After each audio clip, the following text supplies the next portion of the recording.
Gentlelady from Connecticut, Ms. Esty, for 5 minutes. Thank you, Mr. Speaker.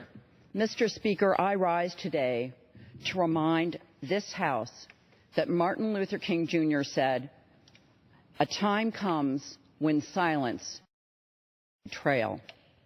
Early Sunday morning, 49 Americans were murdered and 53 wounded, gunned down at a gay nightclub in Orlando.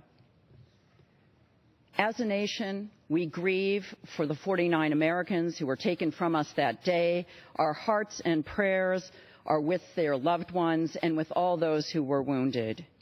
Yet, while we grieve, we must also act.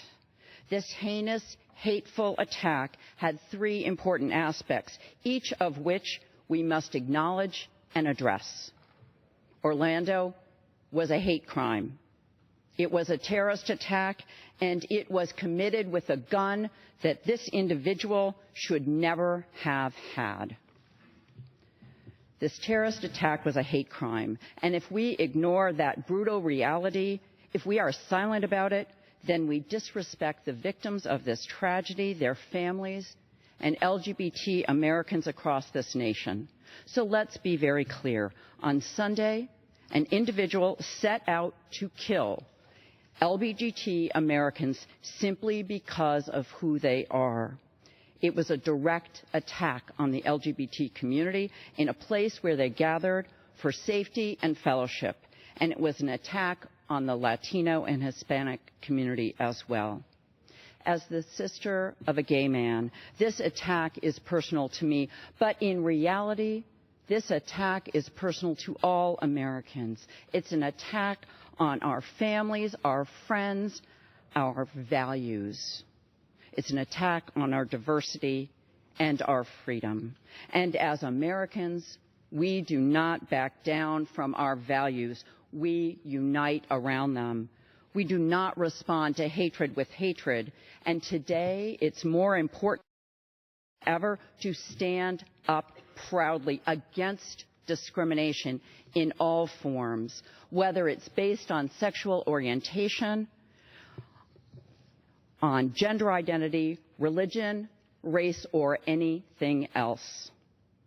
This was also a terrorist attack that requires a counterterrorism response. We need to strengthen our intelligence efforts at home and abroad. At home, we need to identify potential lone wolf attackers and stop them before they become radicalized. And our political leaders, or those seeking to become political leaders, need to stop singling out Muslim Americans for hatred and violence. Targeting Muslim Americans with violence and discrimination isn't just un-American, it makes our entire nation less safe.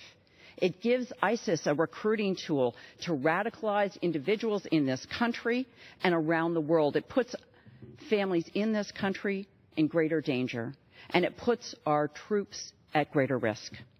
We need the Muslim communities throughout this country who are standing up against terrorism and against dangerous, radical perversions of their faith. We rely on their cooperation to identify potential attackers before they attack. Finally, we need to close the gaping hole in our laws that allows suspected terrorists who are on the FBI's terrorism watch list to walk into a store and buy a firearm. This issue is only controversial in this House and in Congress. Among our constituents, it's common sense. If you're too dangerous to fly, you're too dangerous to own a gun. Quite simply, no fly, no buy.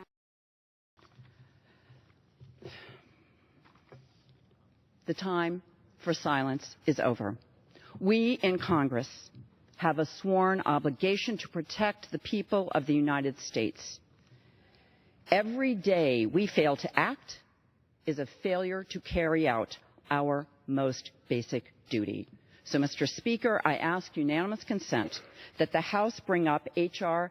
1076, the Denying Firearms and Explosives to Dangerous Terrorists Act.